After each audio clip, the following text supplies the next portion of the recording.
Dinosaurs roamed the Earth millions of years ago. Some species of dinosaurs were massive and dangerous. The Tyrannosaurus Rex was a fierce predator with sharp teeth.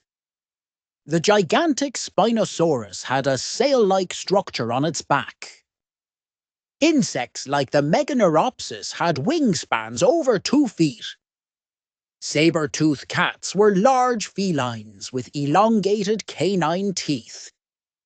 The Dunkleosteus was a fish with armor-like plating. Beelzebufo was an enormous prehistoric frog with powerful jaws. Giant ground sloths, Megatherium, weighed as much as elephants. The aggressive Titanoboa was the largest snake ever recorded. These prehistoric creatures posed a threat to early humans. Extinction has allowed modern species to safely evolve. Fossils remain as a reminder of these formidable creatures. Scientists study these fossils to learn more about history.